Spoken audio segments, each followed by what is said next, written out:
All right, today we're going to tackle a really fascinating puzzle. Indonesia. We're talking about a rising economic giant, a G20 member, the fourth most populous country on Earth. But when it comes to English proficiency, something just doesn't add up. It's this paradox that has huge implications for the country's future. So let's get into it and try to understand what's really happening. And that's the big question, isn't it? I mean, you've got this massive, young population, global ambitions. You would absolutely think English proficiency would be skyrocketing. But the reality, when you look at the global rankings, tells a completely different story. So what is going on here? So here's the whole paradox in a nutshell. On one side, you have this incredible economic ambition. But on the other, you've got this persistent reality of low English skills, especially when you put it up against its neighbors. It's a huge disconnect between where Indonesia wants to be and the tools its workforce actually has to get there. And what's so interesting is that the government itself totally gets how important this is. They actually use this really powerful metaphor. They say English is the window to get global knowledge and the bridge to connect with the rest of the world. So, this isn't some minor detail. It's meant to be a core part of the national strategy.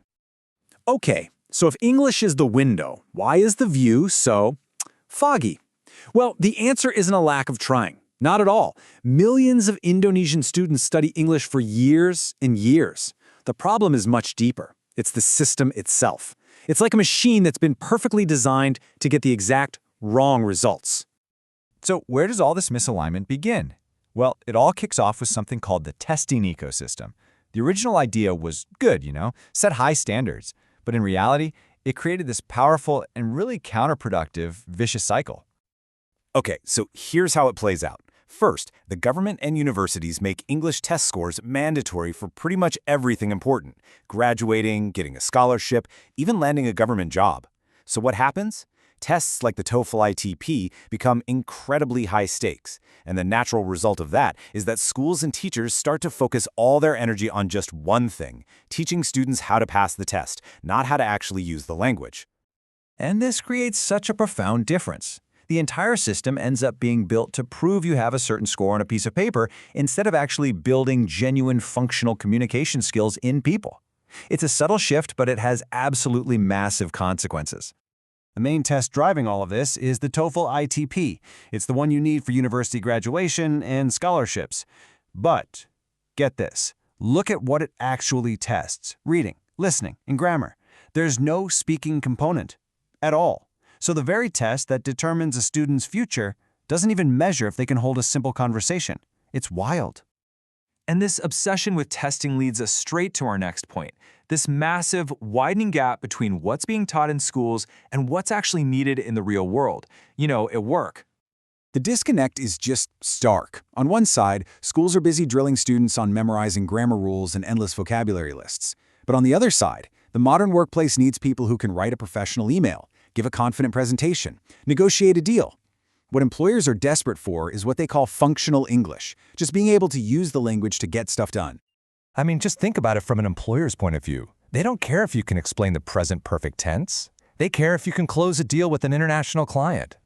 The skills being taught are just fundamentally out of sync with the skills that are in demand. And you can see this failure right there in the results. So the national curriculum is aiming for high school graduates to reach a B1 level, which is basically intermediate. But the reality? So many graduates are stuck at an A2, or elementary level. That means they can introduce themselves, sure, but they can't hold a real professional conversation. The system isn't even meeting its own goals. And look, this isn't just some academic problem about grades. This gap has very real costs. It holds Indonesian companies back from competing on the global stage, and it actually makes social inequality worse, because only the people who can afford private tutors get the real-world English skills needed for those top jobs and international opportunities. So who's caught right in the middle of this whole cycle? The English teacher. And we really need to look at the immense challenges that they're up against. Now this is a truly staggering fact. Ideally, an English teacher should be at a B2 or even a C1 level. That's upper intermediate or advanced. But research shows that in many parts of the country, the teachers themselves are only at a B1 level. Just let that sink in. They are often just one proficiency level above the students they're expected to teach. And that's not a personal failing, it's a failure of the system.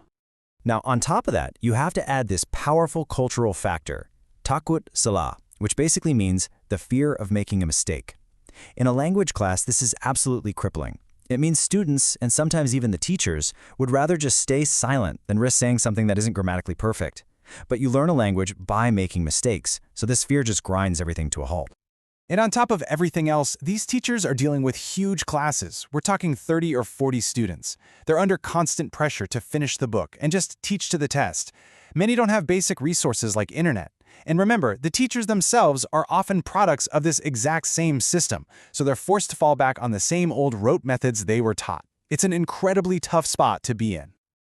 Okay, so it all sounds pretty bleak, right? But here's the good news. This vicious cycle can be broken. And the solution isn't more tests. It's about investing in the one group that can actually change things from the inside out. Because it really all boils down to one simple, unavoidable truth. You cannot expect students to reach a level of English that their own teachers haven't reached yet. The entire solution hinges on empowering and upskilling the teachers first. So what does that kind of empowerment look like in practice? Well, it's not about boring, top-down workshops. The new model, which is being supported by partners like the British Council, is all about practical, sustainable solutions. We're talking about things like peer-led support groups for teachers, using simple tech-light tools they already have like WhatsApp, and mentorship programs. It's about building them up from the ground up. You know, a quote from Summer Shaw at the British Council just says it all perfectly. The quality of an educational system cannot exceed the quality of its teachers. It's that simple. It's an undeniable truth. The ceiling for what students can achieve is set by the quality of the teaching they get. So, the paradox is clear, and honestly the path forward is too. It's not about more tests or fancier textbooks. It's about a real, sustained, and practical investment in the hundreds of thousands of teachers who hold the key. Empowering them. That's how Indonesia can finally, truly unlock its incredible global potential.